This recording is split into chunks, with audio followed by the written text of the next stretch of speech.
All right, and recording. So thank you, everyone. Hope you enjoy it. And I'm gonna start with our language acknowledgement. Okay. We acknowledge that the Clackamas Community College campuses reside on the traditional homelands of the Clackamas, Cascades, and some water bends of the Chinooks, as well as the Tualatin and Pudding River bends of Kalapuya and the Northern Molalla people. They live and prospered by maintaining strong and cultural ties to the land and through wise management of resources. As signers of the Willamette Valley Treaty of 1855, they were removed from their homelands of the Grand Round Indian reservations, where they became members of the Confederate Tribes of the Grand Round. Please join us in taking this opportunity to thank and honor the original caretakers of this land, their lives, and their descendants that live on as tribal members today, still carrying on the traditions and culture of their ancestors. Okay, so I'll share a little about me before we start. I'm an international student from Brazil, here at CCC. I'm also the peer assistant for international student support at the Multicultural Center. And I want to share why I'm going to be doing this presentation.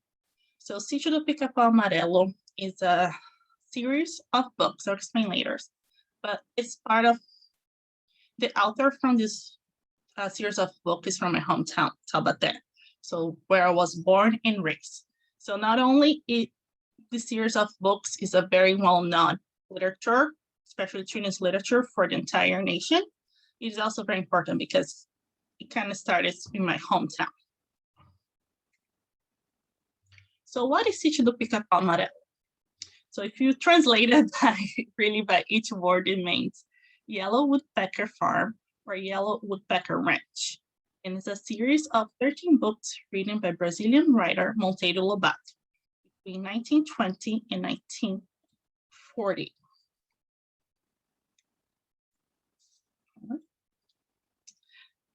Some may compare those series of books as like Narnia books or the Wonderful Wizard of Oz, because they combine a lot of like regular daily like people as well with magical creatures, or for us in Brazil, folklore is a big part of our culture. So there's a lot of folklore characters that I explain. So that's why it's like a magical. It's really famous throughout the whole Brazil, as I said, and it still plays a big role in educational entertainment aspects of our life. So I'll share a little bit about Monteiro Lobato, which are the authors of all this. José Bento Monteiro Lobato, he was one of the most popular Brazilian writers of literature for children. He was born in Taubaté, São Paulo, where I was born. Lobato's books are devoted to popularizing Brazilian folklore. His most famous work is Sítio do Pica-Pau Amarelo, which we'll be talking about today. He also has a lot of different careers and experience throughout his life. In 1925, he founded the Companhia Editora Nacional, the first Brazilian publishing and print company. Before that, our Brazilian books had to be printed in Portugal. So even though Brazil has been independent for 100 years, we still rely a lot on Portugal to do a lot of our work as they were our colony. A little bit more about Monteiro Lobato, which I'll share here. That's his picture. That's who he is. So his goal is to encourage children to be independent, to be creative, to really challenge their minds and think outside. He also was originally a lawyer, and he also did have some coffee plantations, which was very common during that time in Brazil. Was mainly driving our economy, oil and coffee. So he was also a businessman and a political activist. He also founded another company in 1931, which was first Brazilian oil company. However, due to political issues, especially dictatorship kind of coming around the time, Both of his companies bankrupted because of bureaucracy and political anarchism at the time. But he's well known, but he's very famous about his books. So here's the museum in Brazil. This is actually my hometown. I'm sharing a picture of my family. That's me. It's a little updated. That's my mom. But here it's called this kind of area. It's like a park entertainment place where we gather to do picnics. We also play. There's playground. There's characters around. And over here, where this house is located, also a lot of students, theater students come in. So a lot of the students that are learning theater, they come and dress up as the characters and play some of the plays based on the books. There's also a little school or theater experience. So even in different field trip for schools would come over to have picnics, play throughout the branch, as well as watch some of the shows. I actually have one of my cousins that played one of the characters, which was through her theater experience. But yeah, we used to go there a lot. We used to hang out and even have little birthday parties because it's like entertainment, educational park.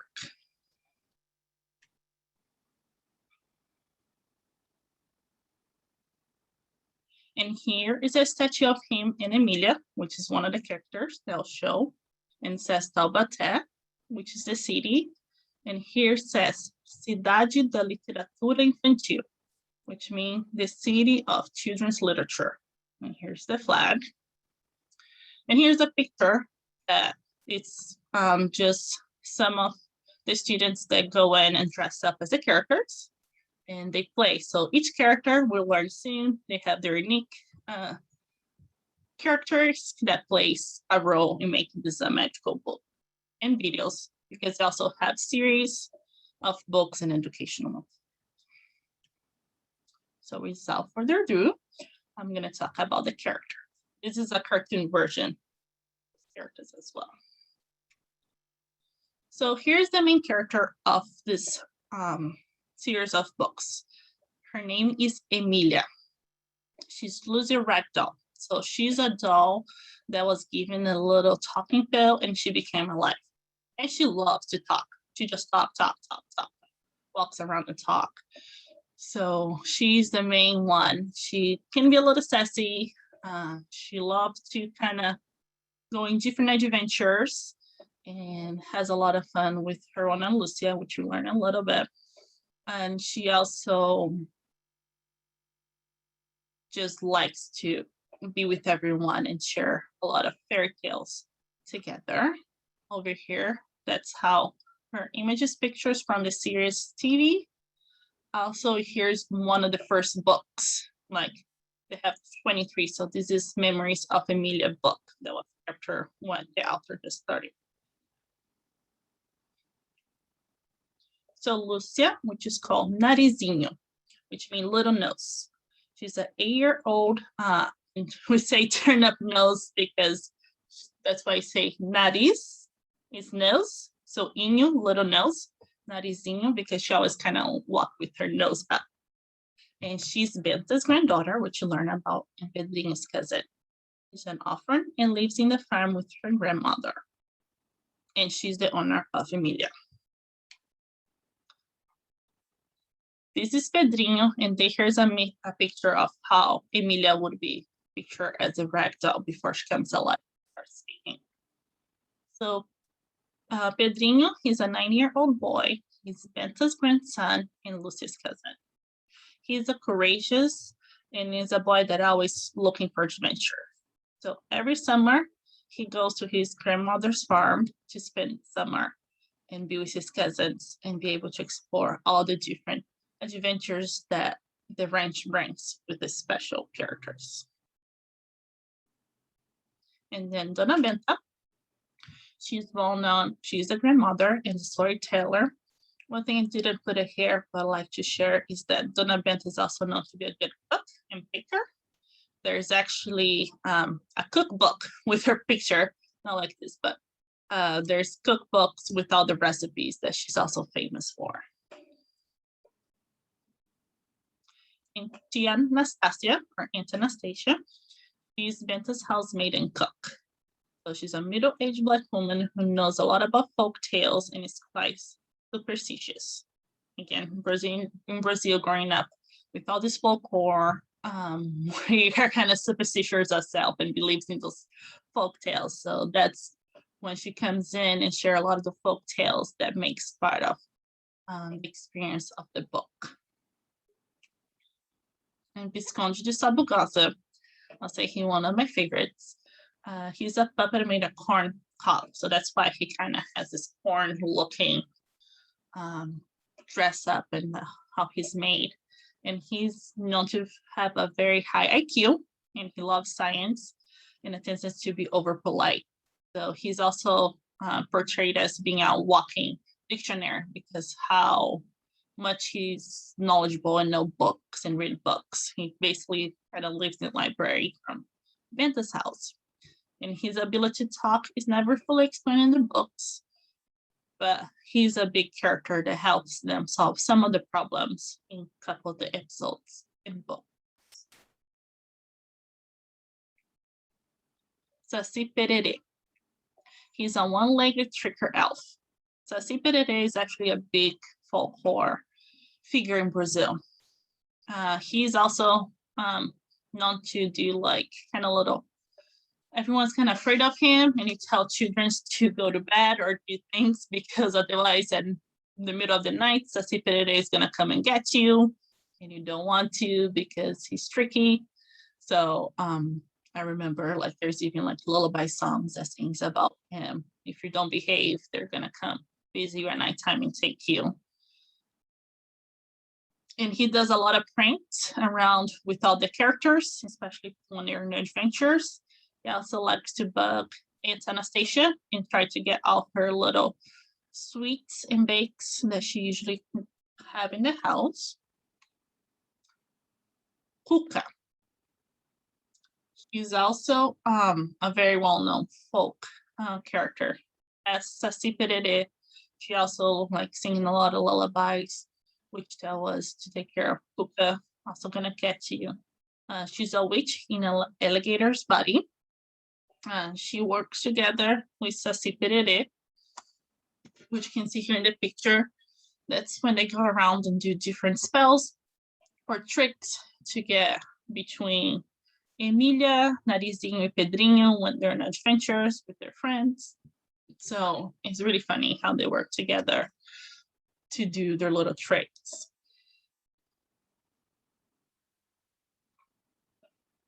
And then Marquese Rabicó, with Glutonious and Stupid Pig. He's kind of a funny character that is also looking for Aunt Anastasia's food. He kind of gets lost with things and he's just slow. He's a little bit of stereotype of him being Stupid Pig in the characters.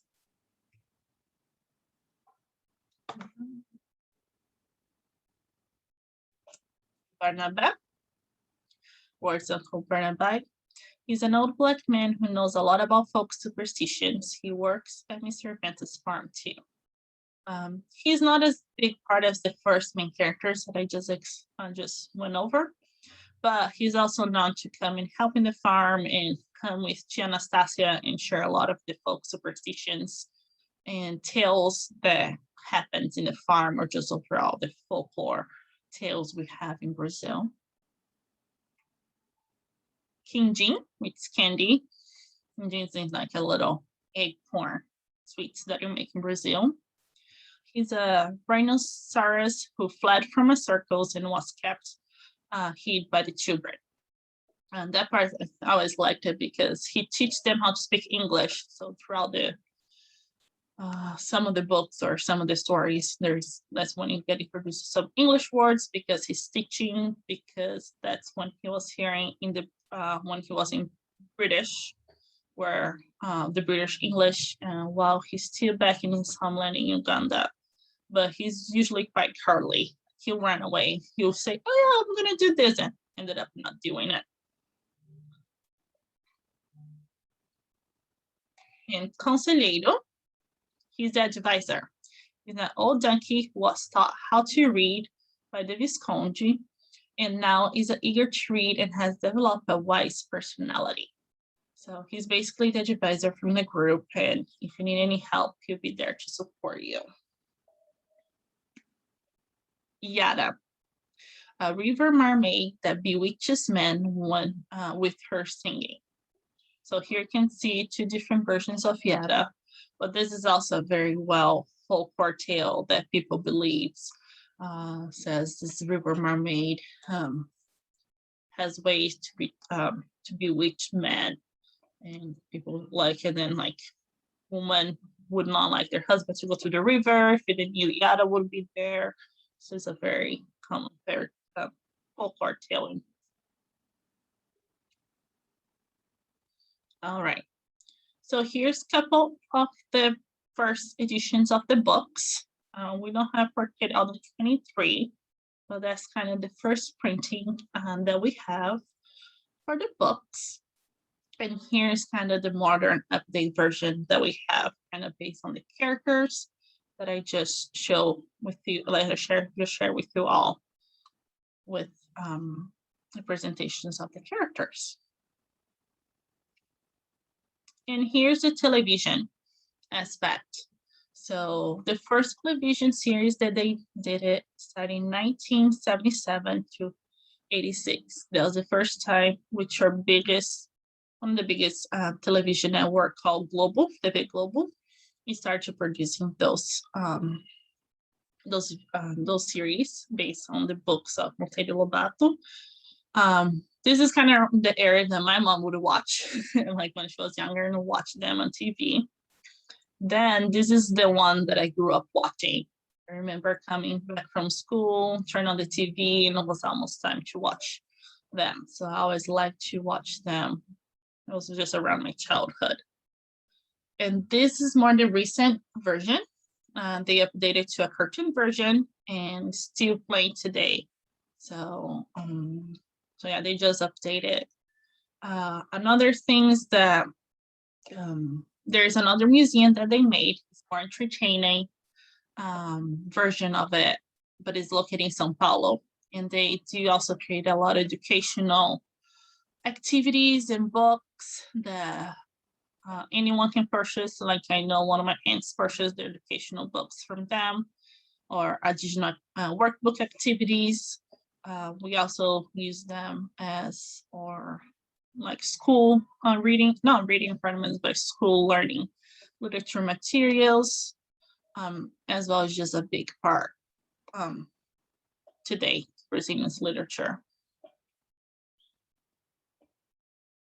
So now let me know. I'm gonna show a little video. It's in English, and I'll put the subtitle, but please let me know if the video becomes a little bumpy as I share.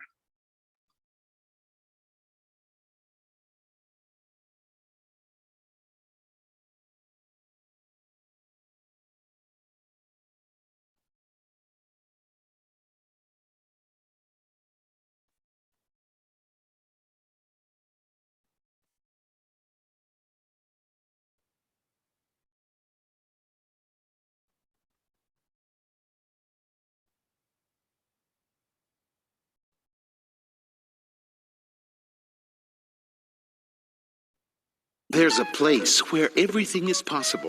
A place where fun and adventure walk hand in hand and are always ready to start. And where everybody's childhood dreams become reality, just like magic.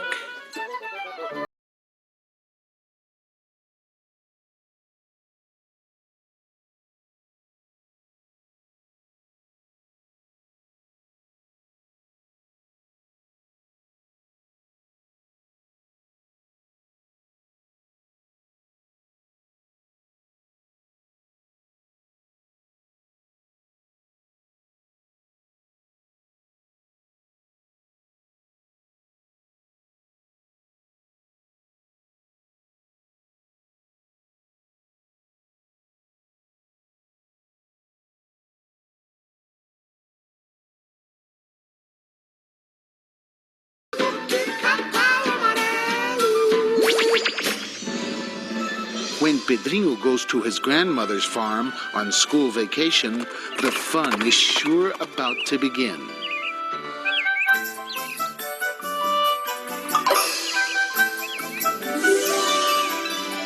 All the more when he joins his cousin Narizinho, whom he loves to play with.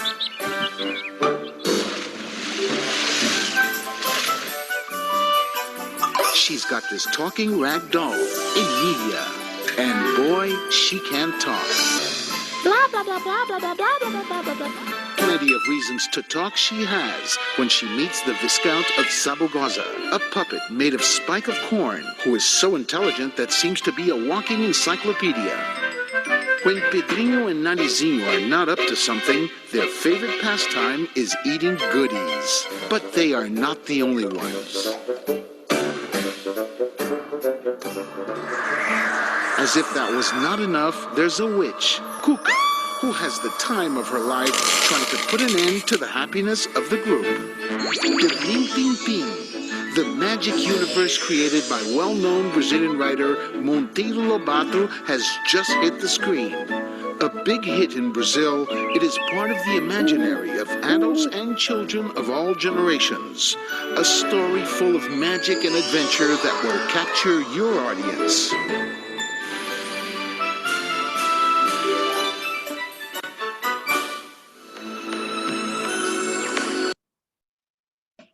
All right.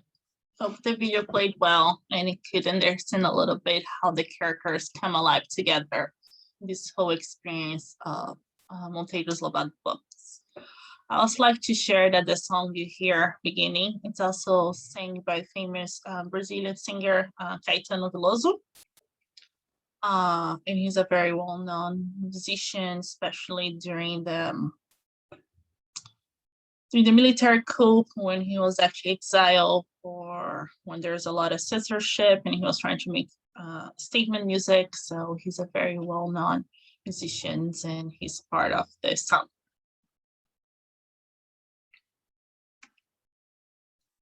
All right.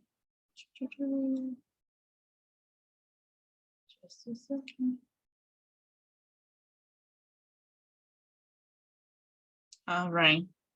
So now it's time for activities. Does anyone need a refresher on the character's name?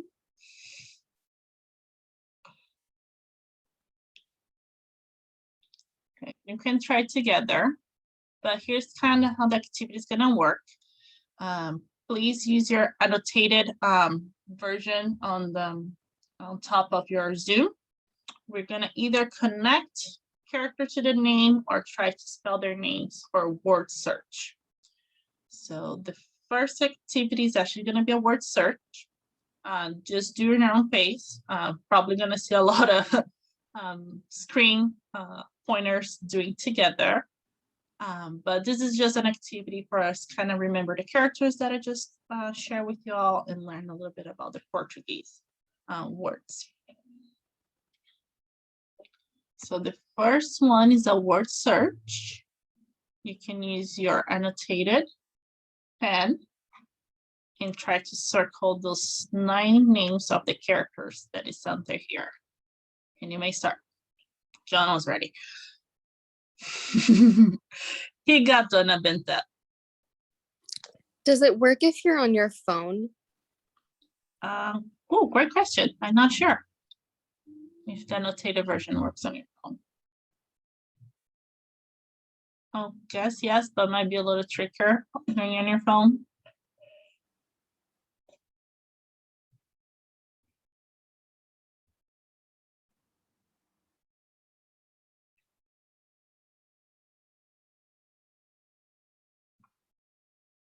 They're doing great. So we got Saci, Cuca, Narizinho, we just got Rabicó. We're missing Pedrinho, Tia Anastasia. I don't think I can find Visconde.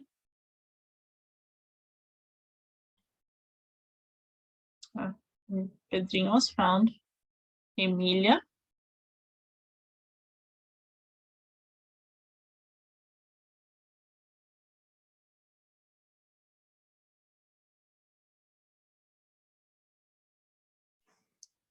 I found Amelia, but I can't circle it because I'm on my phone. Oh. And Maria, I know you just joined in. Right now we're doing a little activity. Yes, thank you. Sorry, I'm late. No worries. Carol, I got Amelia for you. Thank you. Okay, so have 1, 2, 3, 4, 5, 6, 7, 8. Okay, we got it all. Good. That was awesome. You guys did a great job. And that's the first one, a little easier one. And I'll start challenging a little bit.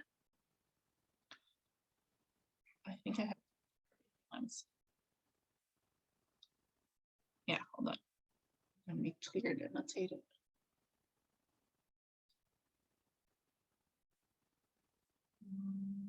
Clear.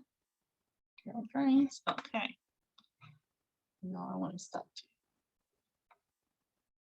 Okay, next one. Not as challenge yet, but you have to connect the characters here from the words of their character's name. And you may start.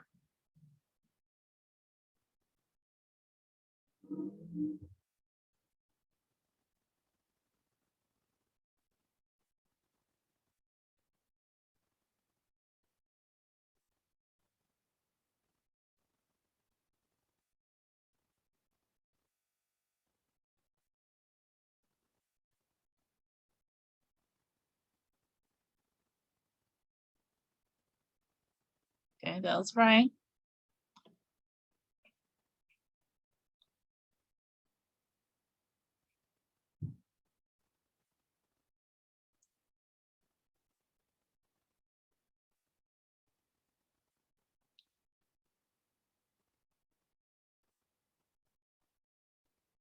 Good job.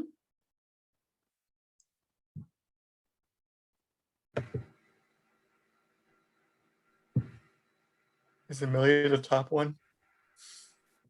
No, I mean, this is the rag doll. Process of elimination.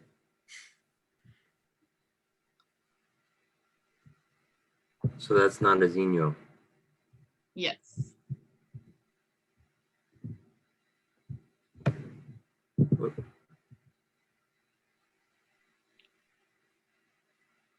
Yes, and Minden is this one. Yeah, not easy. You guys kind of cross out the 2 easy ones, and then it's like, which one could be the doll?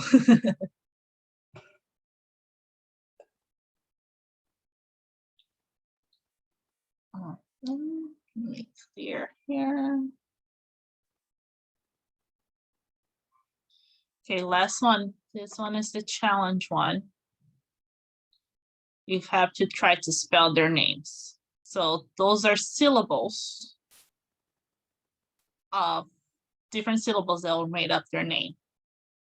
So, and I'll give you the hint, who are they? No, the first one. This is Pedrinho. So let me get it annotated here.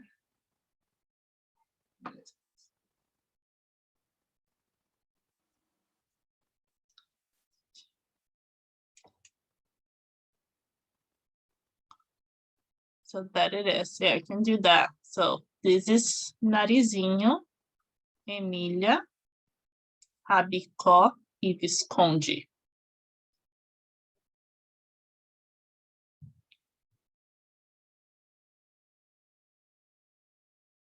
Nice job, Maria.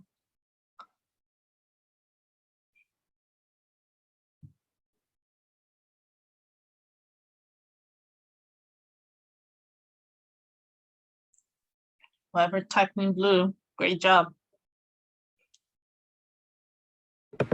Obrigado. De nada. So you have Rabicó e Visconde left.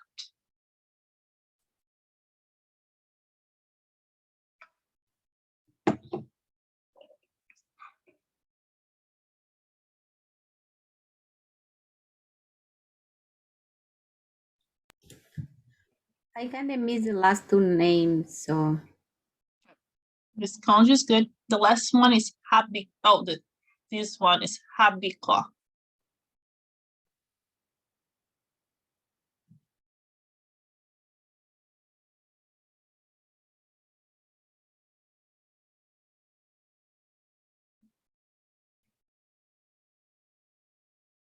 Sorry, I'm just to make a mess.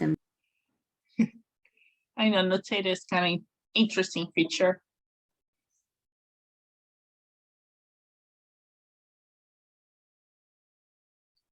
Nice. Awesome. Thank you all so much for joining my activities. Hope you can learn a little bit more about how to spell their names or the special characters. One more time. Let me clear this.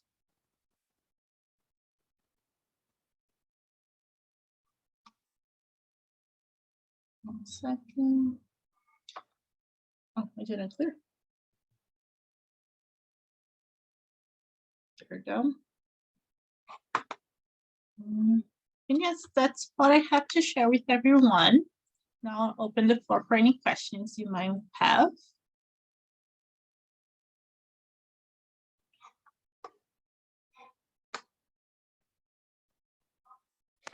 I did have a question.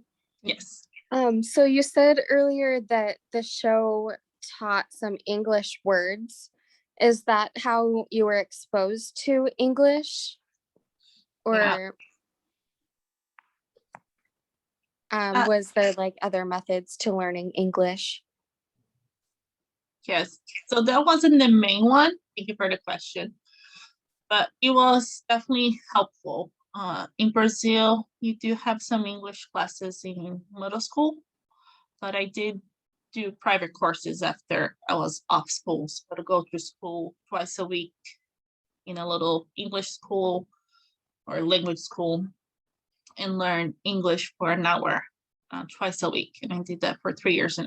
So you spend like 6 months, like a year with 2 books learning your beginners, and then you do your intermediate and then advanced. And you go through these modules. But a lot of people learn at school, but if you want to learn more, because English is so important for resumes and career in Brazil, you definitely want to take extra courses outside just your regular English in middle school and high school.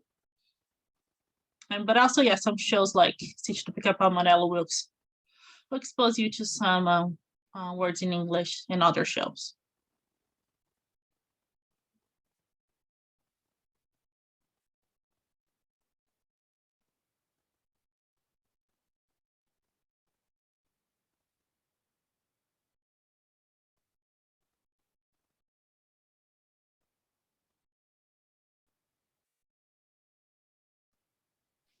Which character did you say was your favorite? I like Visconde de Sabugosa. He always was entertaining to me. I always like learning, so his characters always like shouting out or telling so many informational things, especially about science. Was very fun. And if I remember right, no, I don't remember who. Emilia is married to either Habica or Visconde. I forgot to check the information. But Emilia, because she likes talking so much, she would just ask Visconde so many questions. And so it's always so fun seeing how much he got to speak about different facts about science program.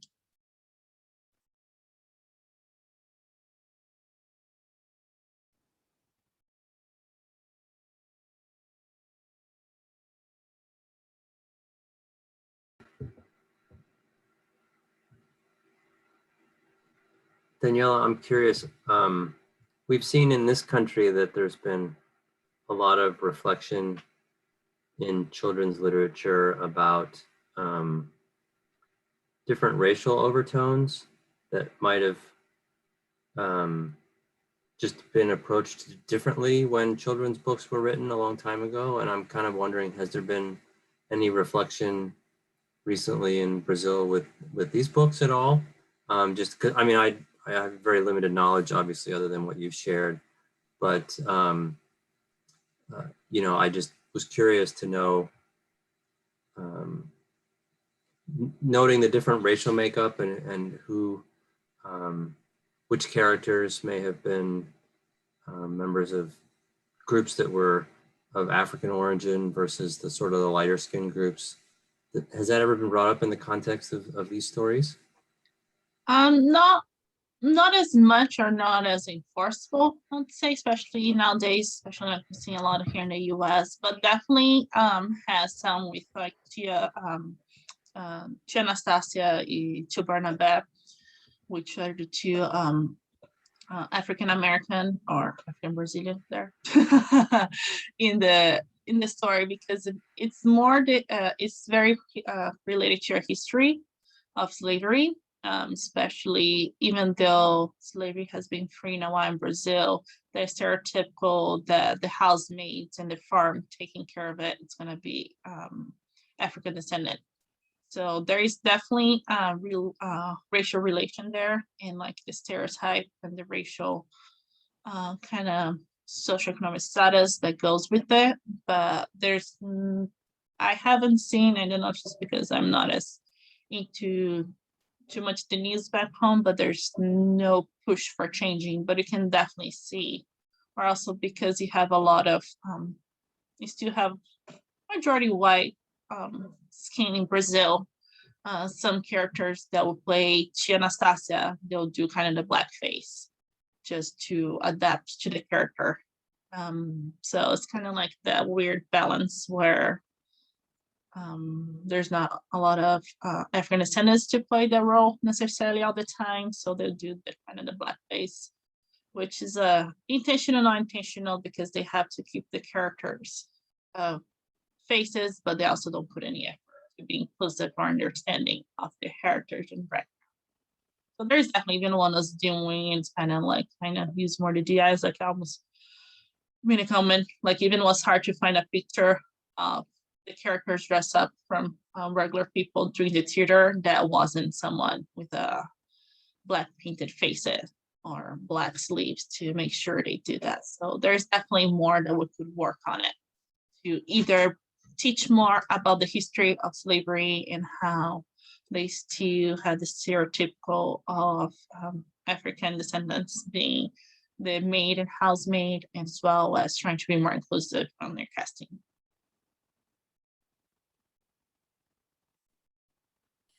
I have a question regarding the how the show has English spoken in it. Was that like a cultural decision where people were asking for it to be in English, or was it more of a just people who produce a show decided to have it in English?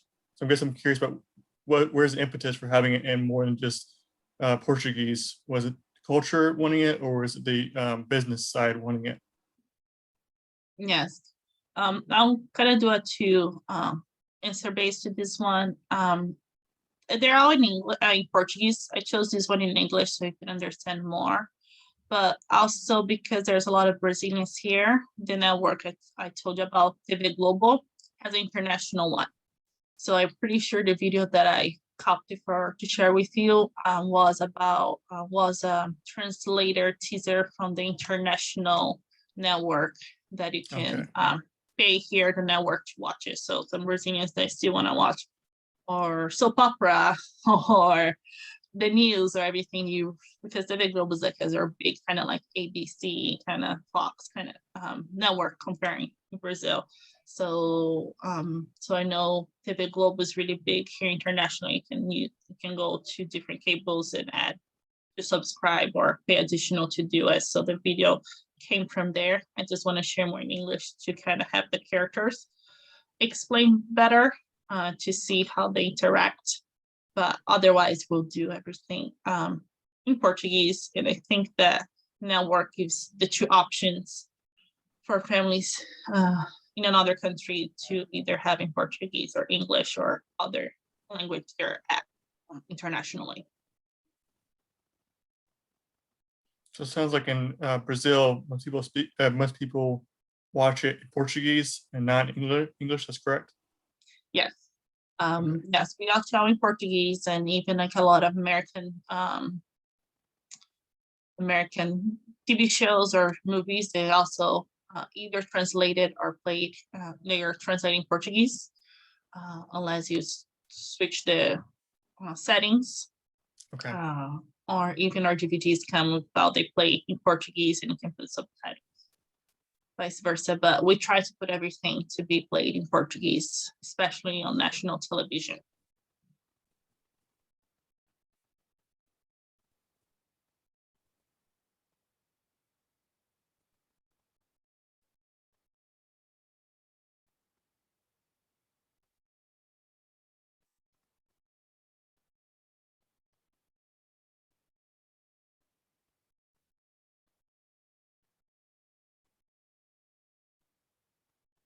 All right. No more questions. That's what I have for us today. I really appreciate you taking time. So say in Portuguese, obrigado. And thank you for joining us. This whole week has been so much fun. And I really hope you enjoy it. And I hope you enjoy this sunny, awesome Friday. Okay. Thank you. Thank you, Thank Daniela. you. Great job, Daniela. Thank you. Have a nice weekend, everybody. Bye.